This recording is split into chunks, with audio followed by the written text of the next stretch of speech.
we're gonna get started. My name is Khaled. I like my new light here. A little bright over here. Khaled Bey, committee chair for the Committee on Economic Development, Downtown Metropolitan Planning. Also on the call, we have Councilor Pat Hogan, and I'm looking to see if my other colleagues.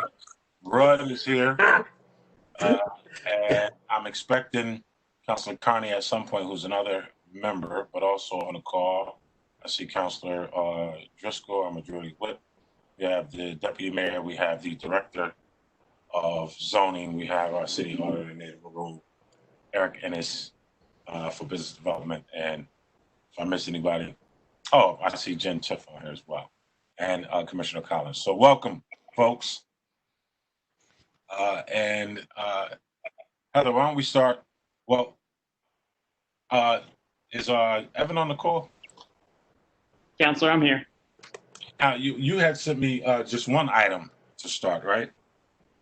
Yeah, Counselor, because of the zoning schedule, I'd only had one item by Monday, so I wanted to share that with you. I know Heather had a couple other items that they approved at their most recent meeting, so if Heather's ready to present on them and the council feels comfortable acting, they should be ready.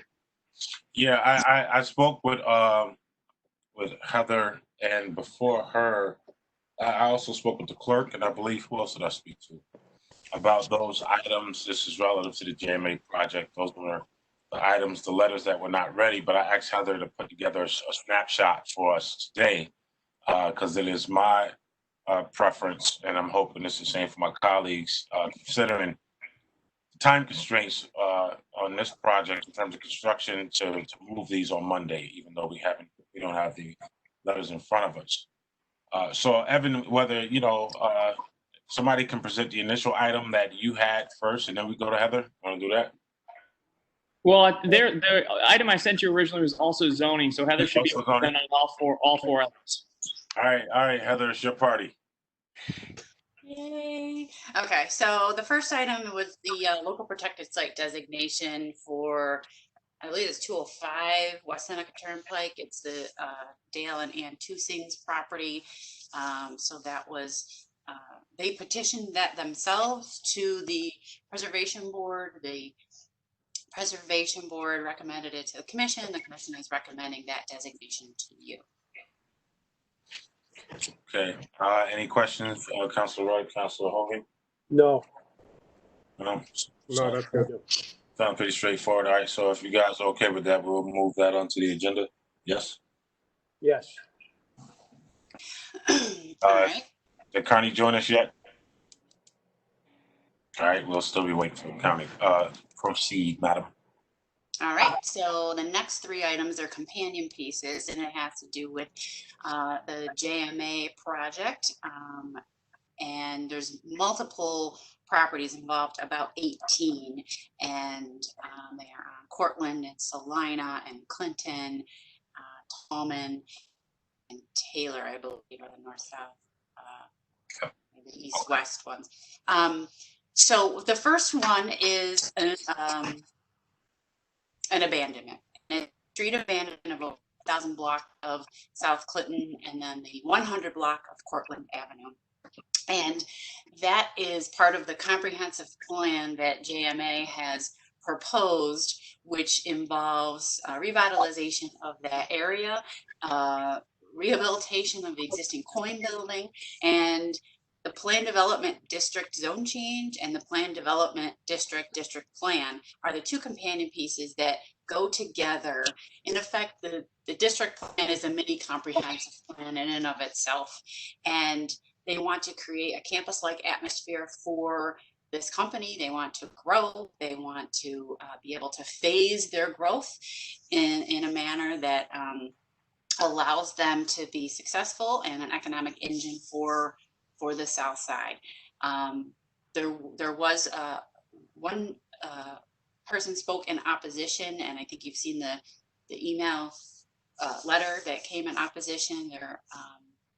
But the commission approved all three of these, and they are for your review. There was one condition with the Plan Development District plan, which was in order to keep those rights of ways visually open, they did condition the district plan on saying that no permanent structures shall be, no permanent building shall be constructed in those proposed abandoned rights of way, which they can't do anyways because there's so many utilities underneath.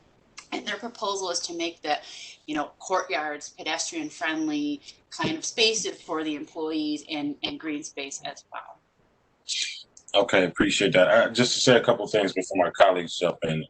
This is just my perspective, but I don't think it's too far from anyone else's. One, I visited, as many others have, JMA out in, I believe it's Liverpool. They have quite the campus out there, and this one is an attempt to duplicate what they have out there. Their business is growing so fast, they have to keep expanding, which is a great problem to have. In the short, when you have a proposed 350,000 in new income coming to a neighborhood, the abandonment to me seems to be a small issue.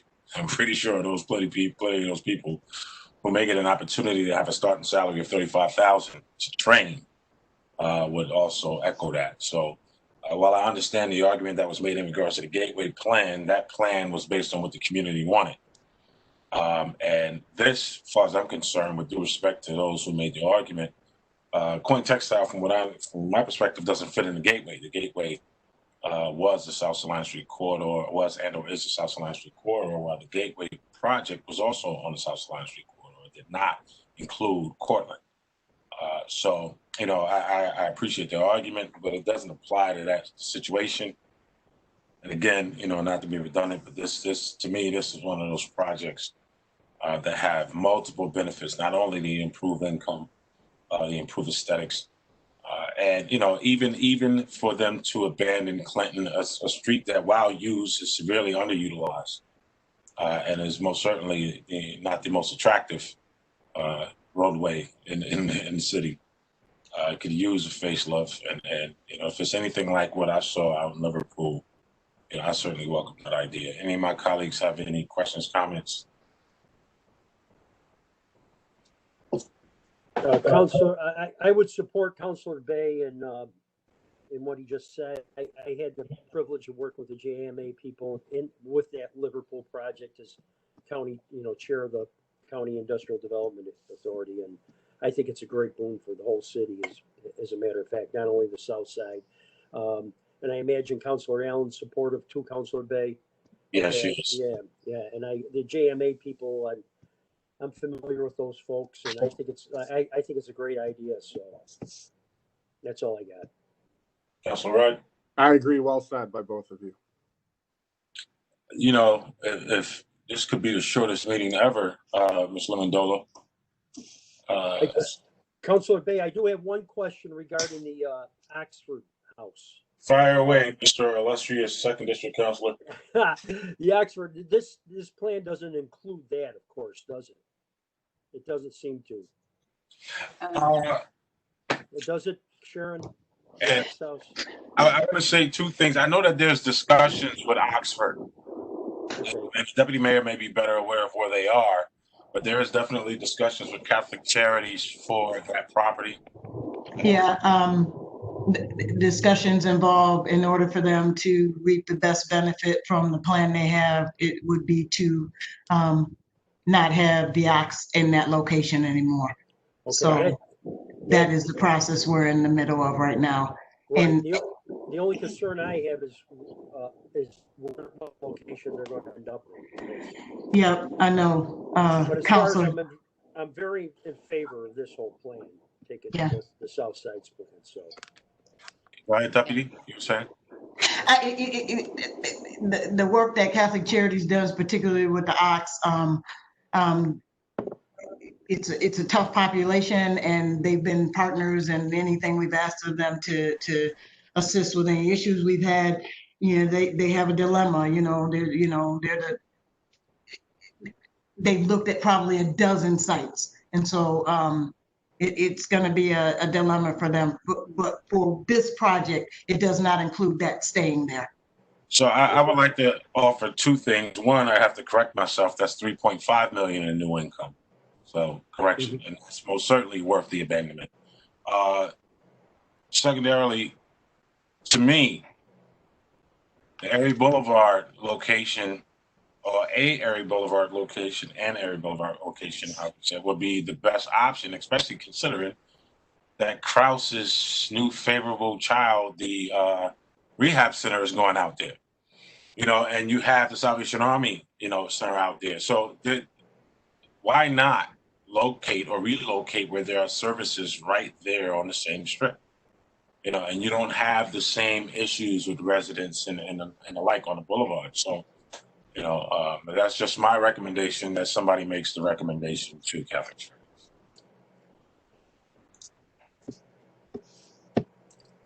I like that recommendation, Deputy Mayor, Councilor Bay. Once again, I'm supportive of Councilor Bay. Yeah, we're enhancing one situation and creating another, as usual in city government. But I think the boulevard move could be a beneficial one, though, because of the services that are there. You know, so I'm sorry. Go ahead, Councilor. No, I'm just saying that, you know, the delicacy of moving, and Catholic Charities I've worked with for a lot of years, and I'm sure they're aware of how delicate this situation could be in already a residential neighborhood that has made tremendous strides over the last couple of decades. If you know, I'm just acting on what my knowledge of the situation. So, Yeah. I mean, they had a tough situation. It was tough to have them over on Midland and Bellevue, and then moving on Clinton was no better of a move. You know, it's not any better. And so, but again, neither of those locations had services around it. right. Have any type of wraparound services whatsoever, where Erie Boulevard will. You see, I'm campaigning hard for that right now. Yeah, Mike's in a tough spot. It's a service we all agree is needed for members of our community. He's just grappling where it's going to be. Boulevard. I hear you. Councilors, Michael Collins, if I may, just so you're aware, we are talking. I'm talking regularly with Catholic Charities specifically about this, so we're staying in close contact with them.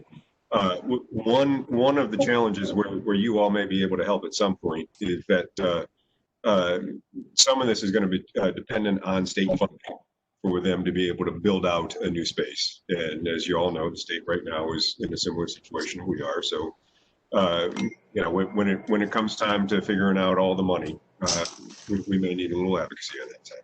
That's all. Well, you know, maybe they can talk to Krause. You know, I don't know if Krause will take any suggestions from any of us. They may still be a little upset with us, but you know, Krause, you know, they have a service, and a lot of those people who are there need that service. You know, That's good. That's a good point, Councilor. Yep. Yes, they do. Yes. So, Ms. Lemondola, Yes, Madam sir. Director, was that it? That's all I have. So this was a 12-minute meeting. Councilor Rudd, assuming we can't start your meeting yet. No, but I would just say that as an at-large councilor, I also agree with Councilor Bay. There's not great answers for where to put certain services, but I do think the Boulevard East is about as appropriate as probably there is in the whole city. So, yeah, I appreciate my colleagues. Wonderful. So if there's nothing else, then I guess we're temporarily signing off until we see Councilor Rudd again in about 20 minutes or less. Councilor Bay. Yes, sir. The items then are all good, and it's the first one that I got. The other three I don't have the documents on. Well, yeah, right. We don't have the documents on it, but if I would, I'm glad you brought that up for Councilor Rudd and Councilor Hogan. Are you guys, I'm assuming you're okay with moving those, even if we don't have Yes. Of course? Yeah. Yes. All right, appreciate it. There you go, Jim. Thank you. All right, so we're going to pause until the Finance Committee meeting in about, how long? 16 minutes, 15 and a half minutes. All right, thank you.